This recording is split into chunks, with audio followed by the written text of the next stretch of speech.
its Tibetan form, the Buddhism of the Great Vehicle, Mahayana, is called Lamaism by outsiders and Tantric Buddhism by the Tibetans themselves. To those who aspire to wisdom, it offers all known forms of ascetic life and all the possible techniques of self-transformation that exist.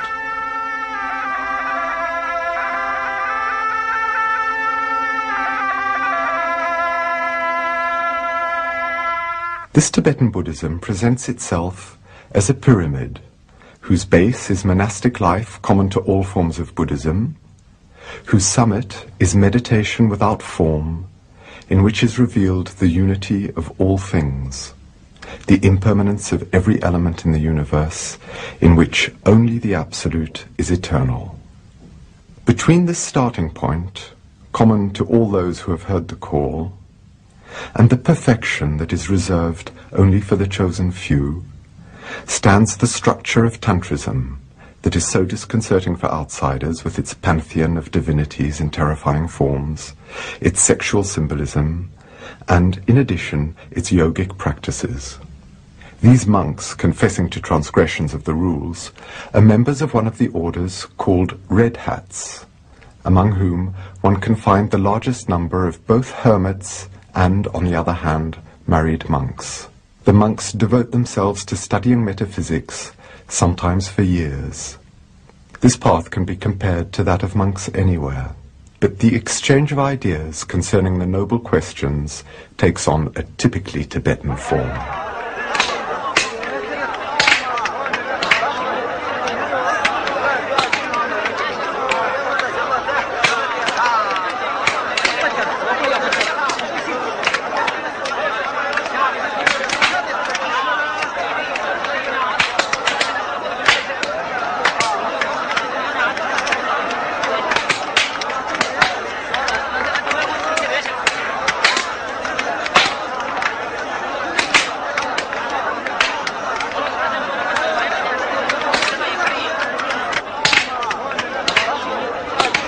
These animated competitions, these duels, these tournaments, one could say these matches, are the living memory of the heroic epoch in which the Buddhists, trained in Indian Tantrism, had to confront the supporters of Bonpu, the ancient Indian cult, and Chinese Buddhism from which Zen emerged, and even Islam or Nestorian Christianity. Those debates were veritable battles. Sometimes they were competitions for miraculous powers. Today, these controversies between the one and the multiple, the noumenon and the phenomenon, or between time and eternity, are a particularly favored teaching method in the monasteries of the Yellow Hat Reformed Church. Imagine we are in Europe, and that these men are students at a teacher's training college discussing Hegel's dialectic, or even Trappist monks inquiring into the dogmas and mysteries of the faith. Each examiner strives to disconcert his opponent, making him lose his concentration by clapping his hands and shouting. This fairground or battlefield situation gives rise to ample opportunities for diversion.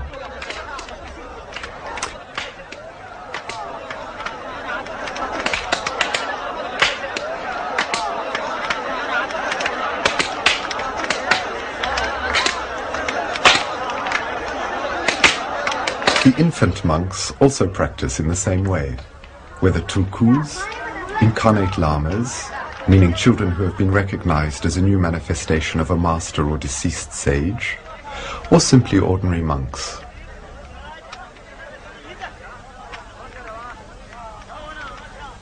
If monasteries of 1,000 or even several thousand monks were not uncommon in Tibet, today in India, or more precisely, on the Indian slopes of the Himalayas, the exiled monks and lamas have been reduced to setting up makeshift monasteries.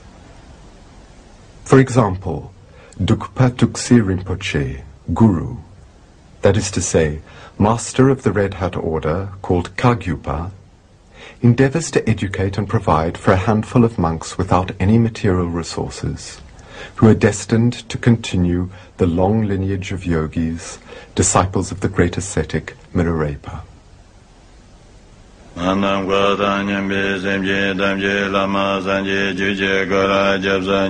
The study of the scriptures, of the doctrine, of the theoretical knowledge of wisdom, is the preferred approach of the yellow hats, who often practice it for years and years before engaging in more practical techniques of ascetic life. This academic approach to knowledge is not, however, unknown to the red hats. The ritual objects being placed before the oldest lamas denotes that the text being read is a tantra, hence the word tantrism.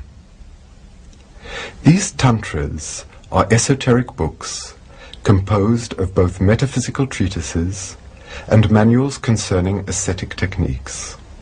Only after receiving the initiation of a particular tantra, and after hearing it read aloud by his master, is a disciple allowed to begin his personal study of it in solitude.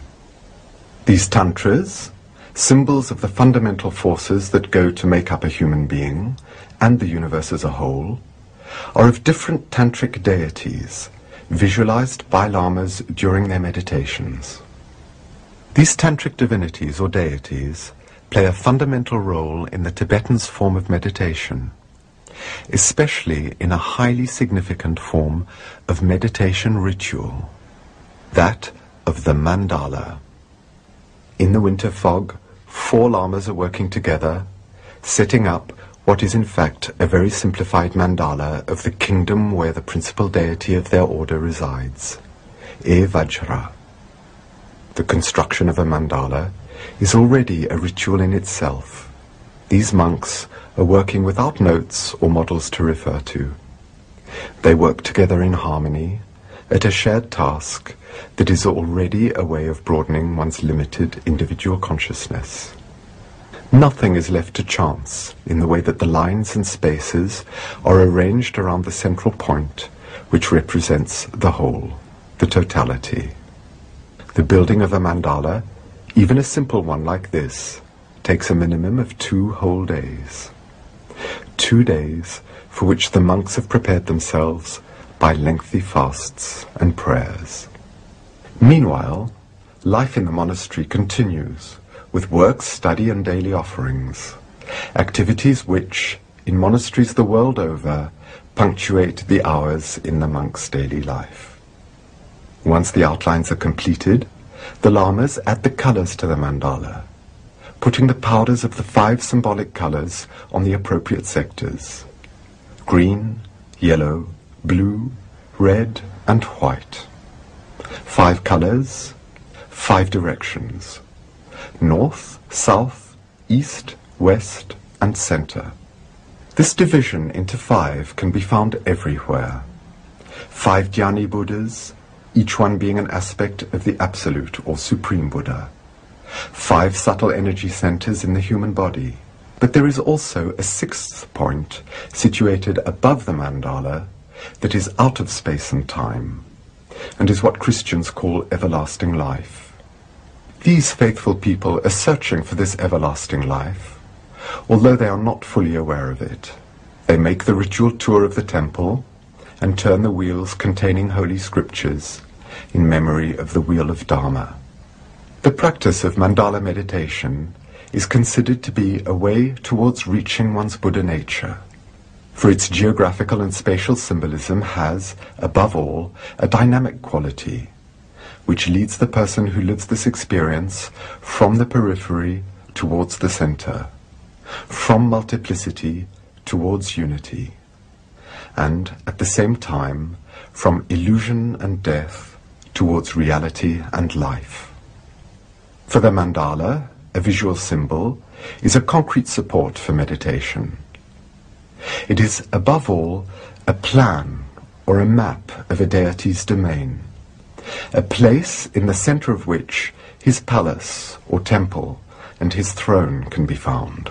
Considering that Tibetans are by no means polytheistic, each deity, emerging from and returning to emptiness, is itself the door towards knowledge of the one reality. Once the mandala is finished, it is set up inside the temple, And there, the meditation, which is purely an inner ritual of prodigious intensity, will be performed.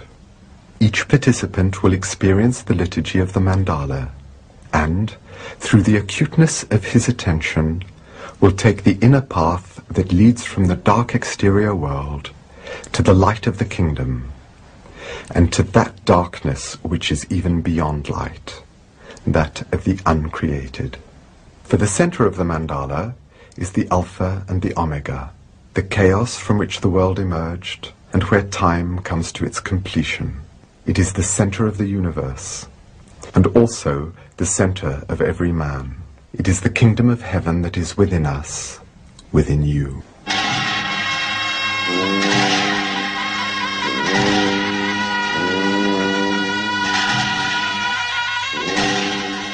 Then, once the ritual is over, the mandala is taken apart in the same way that every created thing is continually undone. The powders are taken in procession to a mountain torrent. There they are thrown in the water where they dissolve. In the same way, every element in every created thing is continually being dissolved. Mandalas painted on cloth and then conserved are rare. And one wonders for how much longer there will still be monks capable of producing such complex esoteric works. 2,000 kilometers away, in the Dalai Lama's monastery in Dharamsala, a much more elaborate mandala was set up for the annual ritual Kalachakra Puja, the ceremony of the Wheel of Time.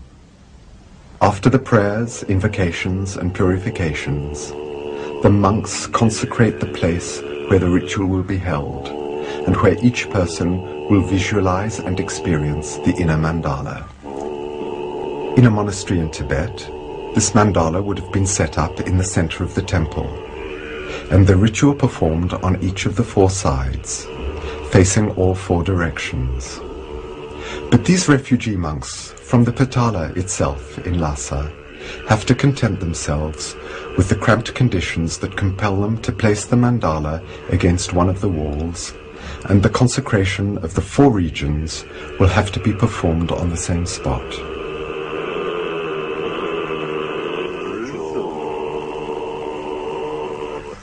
This preparation is at one and the same time a decision to perform the ritual, a prayer to obtain the location, an exorcism, forbidding the spirits and evil forces of the psychic or subtle sphere to contaminate this place that is solely reserved for spiritual practice, and lastly, a consecration, a seal set in the chosen place. This ritual is performed with the two instruments that all tantric lamas use: the dorje, the scepter held in the right hand, masculine symbol of activity and power, and the bell, passive feminine symbol of knowledge, of wisdom.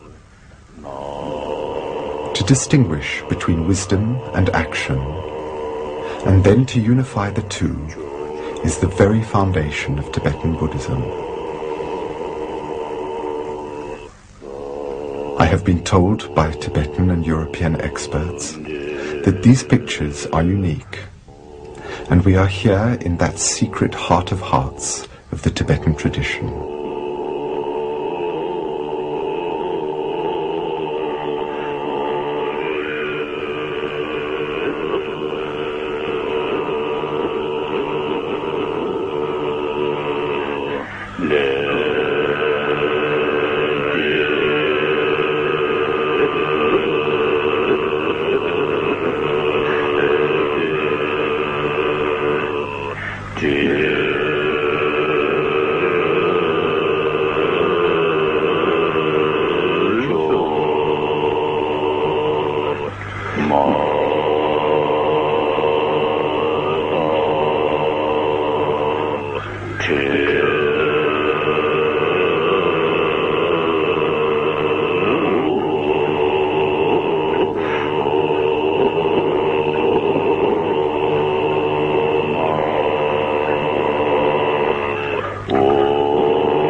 The true mandala is not one that can be seen with the physical eyes, but one that can only be visualized inwardly. The execution of Tibetan rituals often takes several days, demanding many hours of daily presence in the temple. This is why food and tea are distributed amongst the rows of monks. Tibetan tea is made with butter and salt, and a cup gives as much energy as a full meal.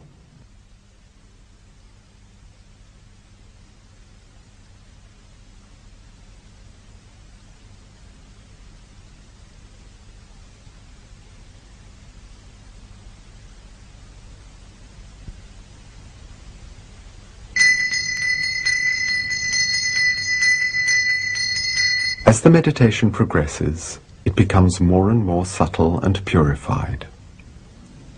The ancient science of visualization of a tantric deity, with its symbolic attributes, is very far from our mental structures. However, its theory and practice have been confirmed by the discoveries of modern research in depth psychology. It is a technique of self-knowledge and of the reintegration of the forces that are active in our subconscious. It is, above all, a direct support in the search for liberation, nirvana.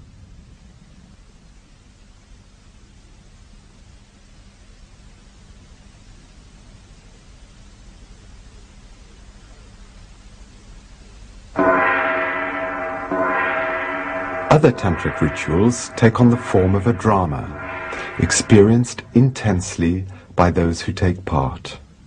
But all these rituals, as disconcerting as they may sometimes appear, aim to lead to the liberation from all attachment, which is the raison d'être of Buddhism, whether the rites are simply for the participants themselves, or to liberate an unhappy evil spirit, a soul from purgatory.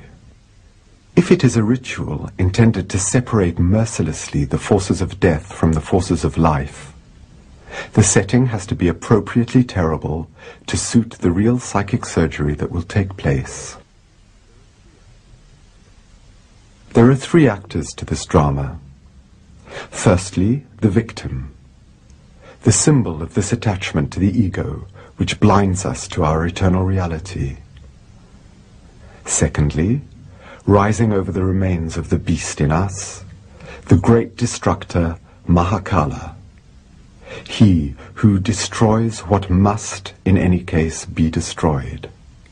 Mahakala the terrible, the beloved, he who calls us to awareness. Mahakala who devours and consumes, who kills to give life beyond birth and beyond death.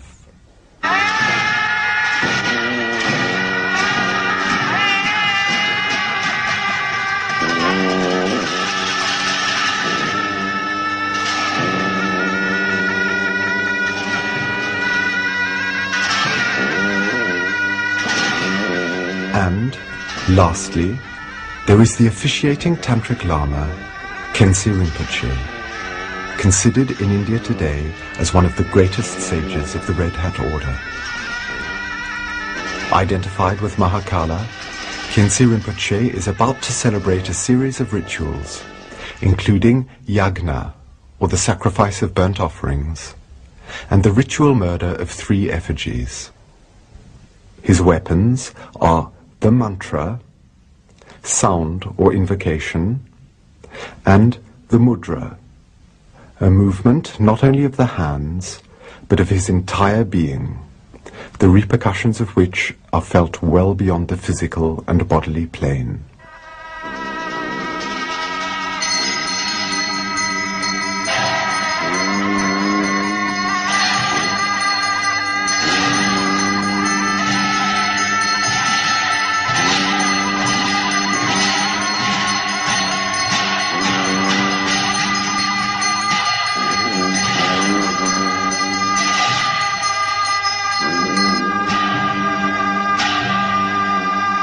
Then comes the time when the unhappy spirit is summoned to take its place inside the statue itself.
And the pieces of the dismembered corpse are offered as food to Mahakala.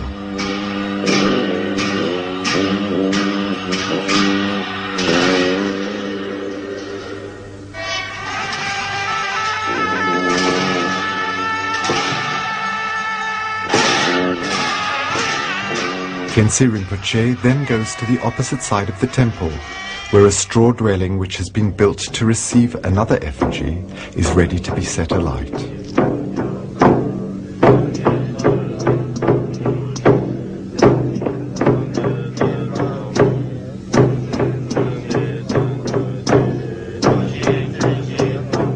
And Mahakala, changed into a weapon of ultimate terror, is hurled into the blazing house.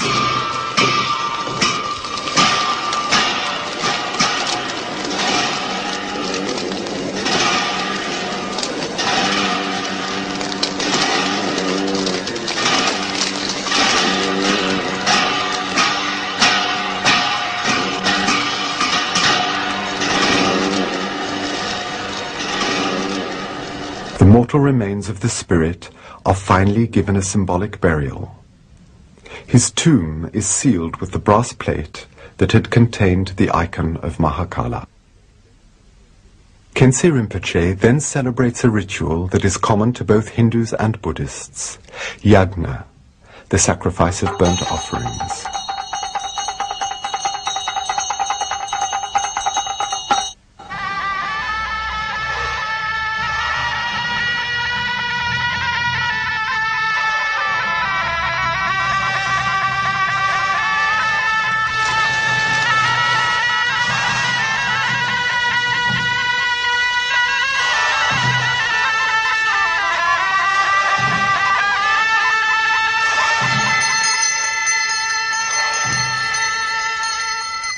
For the monks, it is not a matter of attending the sacrifice, but of taking part in it. The fire is the mouth through which the Absolute devours everything that it, itself, cast out of itself. It devours multiplicity and division in order to bring back every created thing to the unity that is beyond space and time. O fire, consume illusion, untruth, egoism, ignorance. Consume suffering, consume death, and give us awakening through the knowledge of that which we really are.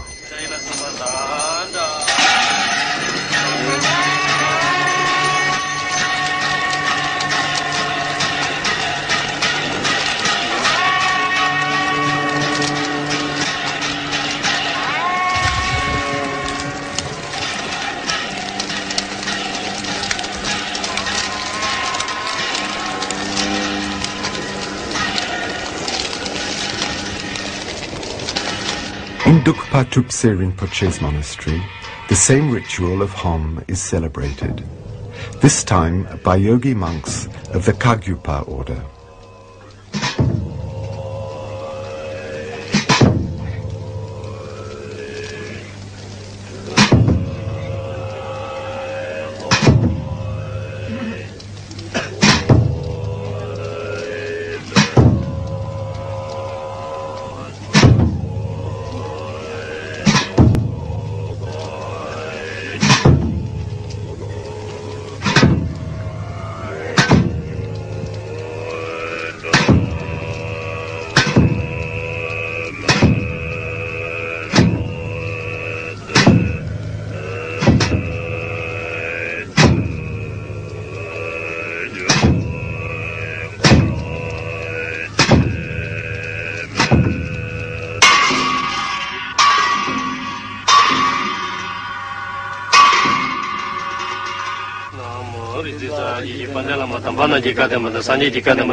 The ritual of Cho, which is celebrated by Tibetan and Bhutanese monks in the monastery of Mindoling, is most moving. It is each one's offering of his own body to all beings in forgiveness for all his misdeeds.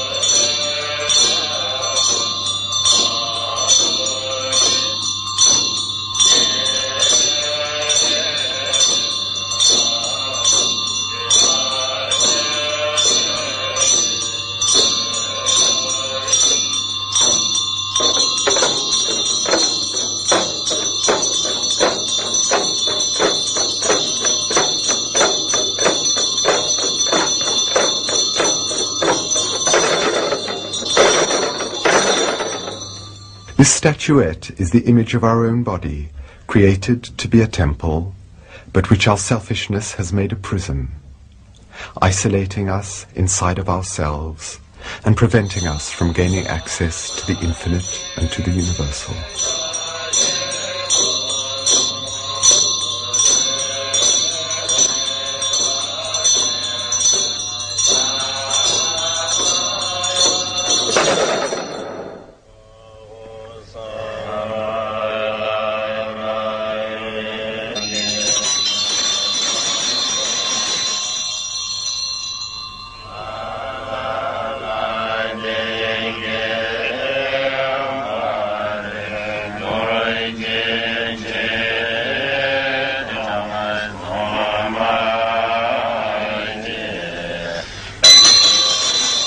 A piece of this sacrificed body is given to the Guru, the Master, for him to eat. Tibetan lamas are well known for their sacred dances, dances which have gradually disappeared from most of the other religions. But these Tibetan dances could not be compared to the Muslim dervish dances, for example. They are not daily or weekly physical exercises, destined to produce a reorganization of psychological functioning and to gain access to a higher state of consciousness. These dances are always elements of a ritual, conceived as a liturgy rather than as a drama. It is with this in view that the monks discipline themselves under the supervision of their master, just as actors or dancers would rehearse.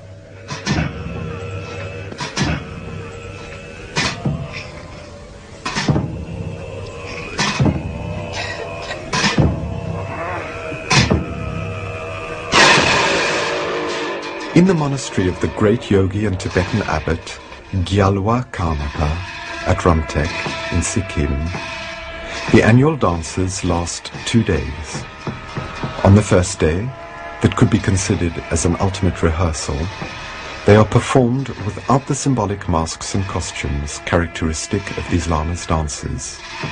After the 4 guardians of the gateways of the universal mandala have intervened, everyone in the audience is able to recognize those who, the following day, will be wearing the costumes and the black, wide-brimmed headdresses of the tantric officiators.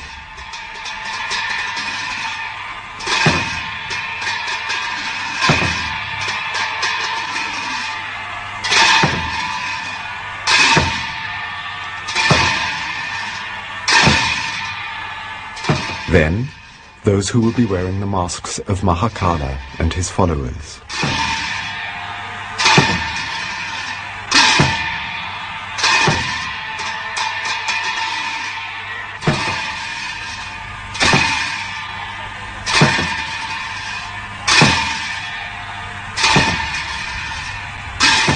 And at the end of the day, the monks consecrate the area with their dance figures by drawing the sign of the Dorje, symbol of the active force, united indissolubly to perfect wisdom.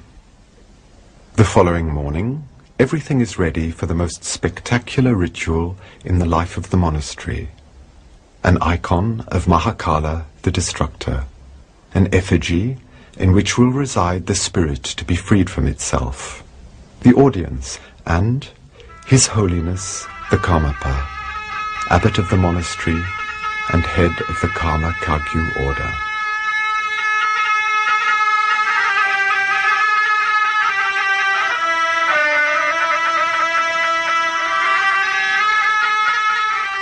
The dignitary officiating consecrates the statue of Mahakala by asking the deity to be truly present in the image that represents him, and to perform the ritual himself through the Tantric Lama who will carry out the proceedings.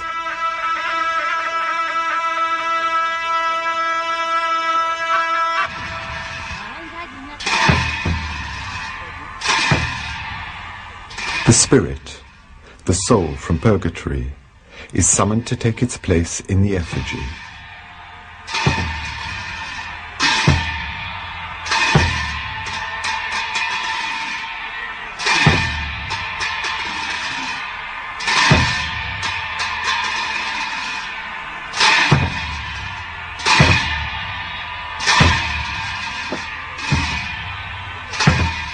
Then skeletons come to remind one of the inevitability of death, and, through their presence, question everyone as to the real meaning of this death.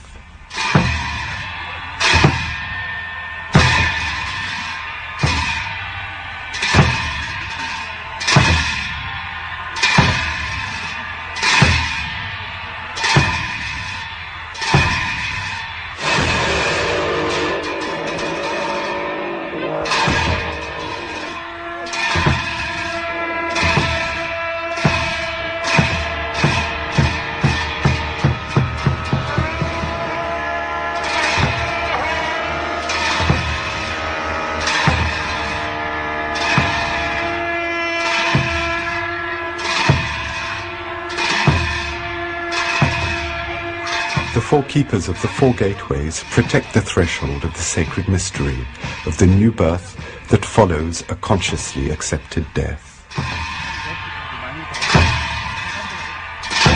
All these masks are symbols.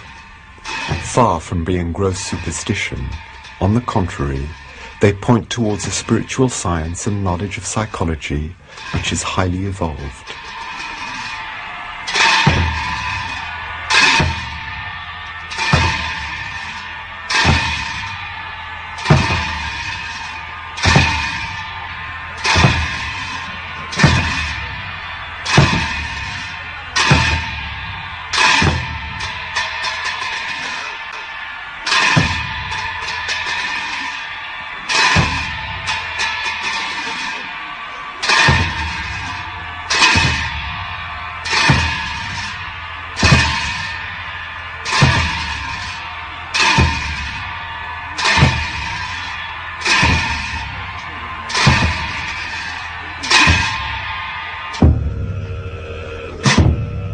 With various symbolic instruments, ropes, handcuffs, and different weapons, the officiator gradually prepares the spirit for the moment of death.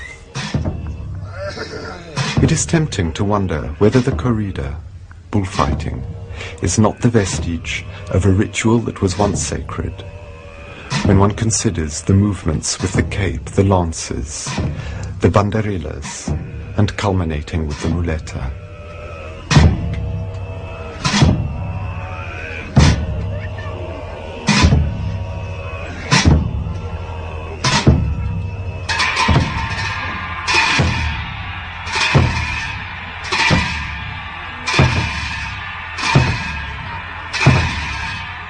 The moment for the ritual murder has arrived.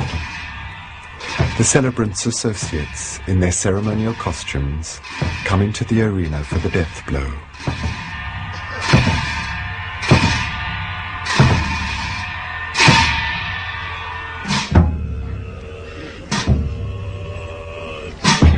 And Mahakala arrives suddenly in the form of a masked dancer accompanied by servants.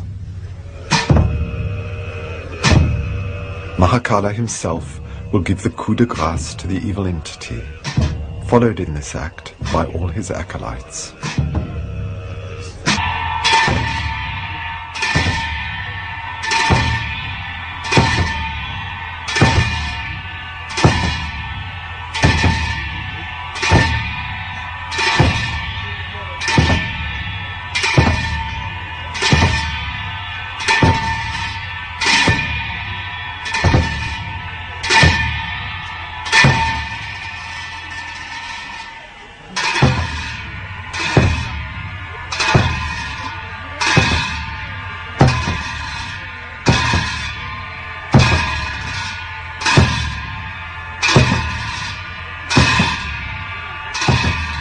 At the end of all these ritual dances, a deer always appears to cut up the corpse and distribute the remains. But no Tibetan would claim that these tantric rituals are the ultimate objective of the Lama's spirituality.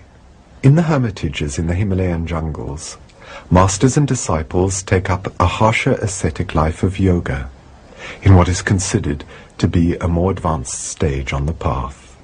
This elderly man, centered within a tranquil inner strength, is Bhutanese and has spent most of his life in Tibet itself.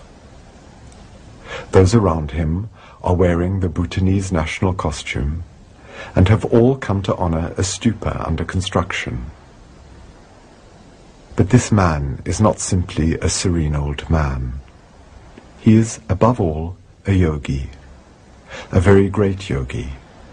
Lopon Sonam Zangpo.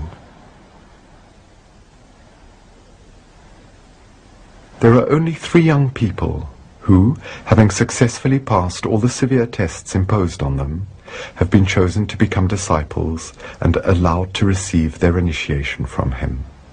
Initiation, in other words, the beginning, admission to the path, and also ordination, the essential transmission of a spiritual influence, of a force the disciple will bring into play by means of all the exercises and techniques of the yogic discipline, bringing to maturity the seed that has been sown inside him. It is certain that the guru, the master, is the one who guides, encourages, and teaches. But he is, above all, the one who gives birth to a new life, who brings into the world a world that is not of this world.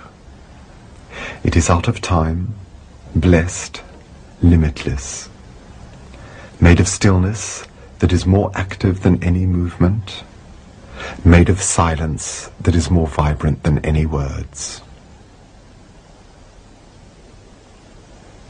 At the other end of the Himalayas, Abo Rinpoche is at present the most revered of all the Tibetan yogis who have succeeded in escaping their country to take refuge in India. He has forgotten his age, which is guessed to be about 90, and has arrived at the highest summit to which yoga can lead.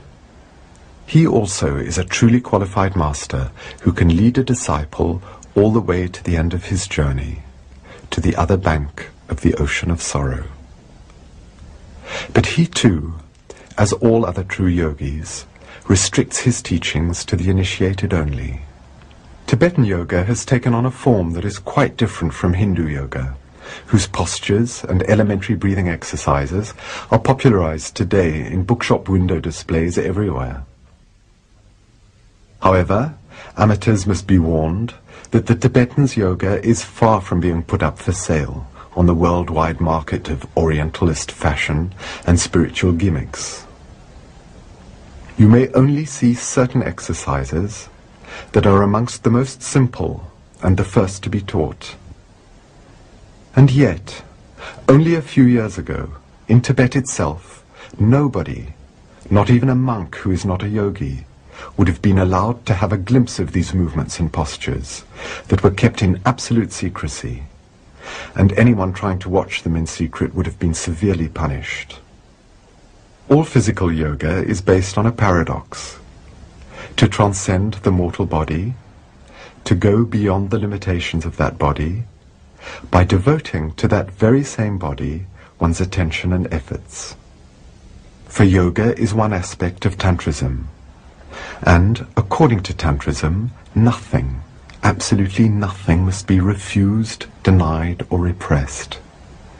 Everything must be accepted, integrated, and transformed, like nature changes coal into diamonds, like the alchemists speak of changing lead into gold. As great as he may be, Abu Rinpoche adopts the most humble of attitudes before the Tulku Lama, Kamtrul Rinpoche, who is recognized from childhood to be the incarnate Lama and presides over the destinies of his order. As secret as the science of yoga is kept, however heroic the yogi's asceticism, as extraordinary and even miraculous as the results may be, these yogis are sages who stay in perfect harmony with what ordinary everyday life entails for every man. These two yogis, one from Ladakh and one from Bhutan, whose vision is beyond the veil of appearances, know above all things that they are one. They are playing their part perfectly, spontaneously, freely. They are completely aware of the present moment and are overflowing with serenity, joy, kindness, and compassion.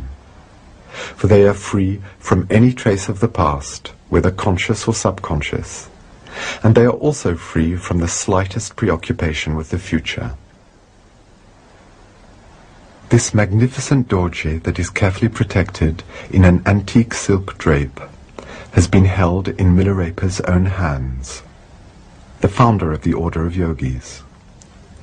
This is why it is handled with such respect and brought up to the forehead as a sign of veneration. This dorje is the emblem of supreme power, power which, for Tibetan sages, is always related to compassion. Not love that is founded on emotional impulse, capable of becoming its opposite and giving birth to selfishness, jealousy, hatred, and despair. No.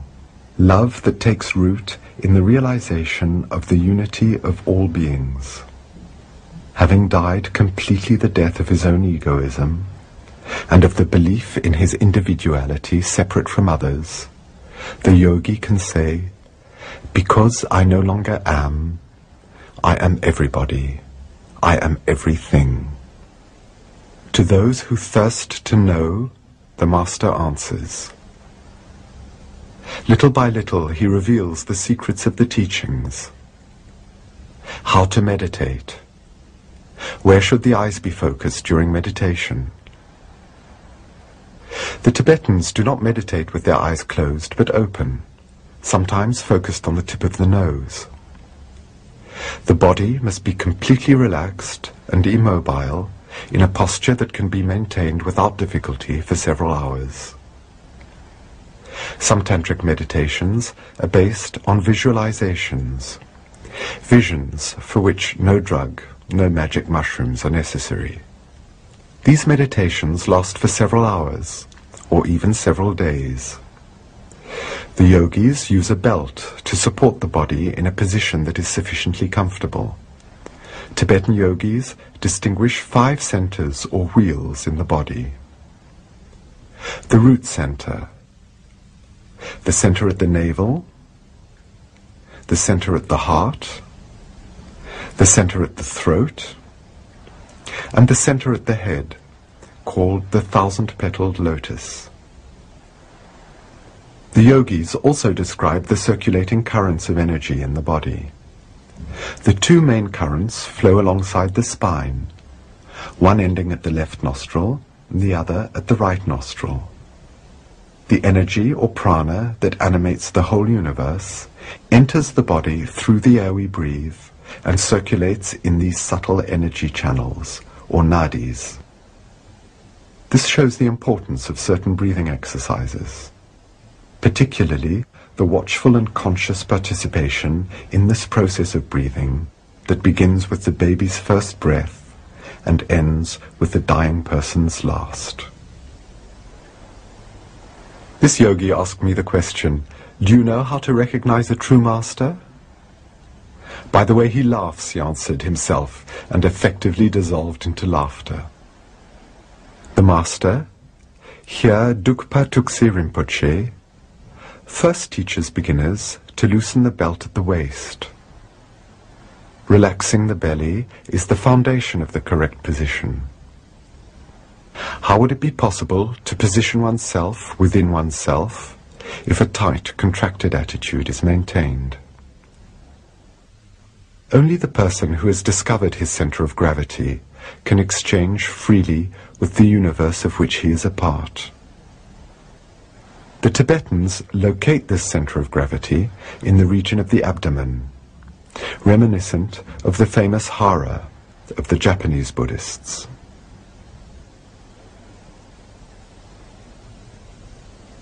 All the Tibetan Buddhist ascetic exercises, all the tantric rituals, all yoga practices find their meaning and their accomplishment in meditation.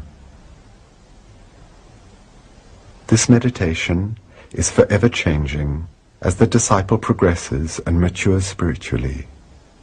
The visualization of symbolic forms is gradually surpassed, and the ascetic rises to the plane of meditation without form, to the perception of emptiness, or shunyata, which is the key to Tibetan Buddhism.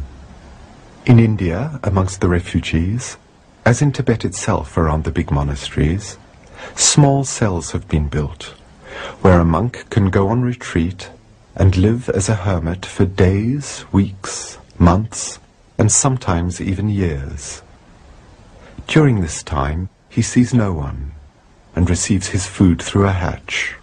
The monks meditate in these tiny cabins. Today, they have allowed us a glimpse of their world, a world of peace and inner vision. Some are still beginners, while others are advanced initiates. But all of them aspire to the same realization, that of becoming Buddhas themselves, not only for their own emancipation, but for the welfare of all beings.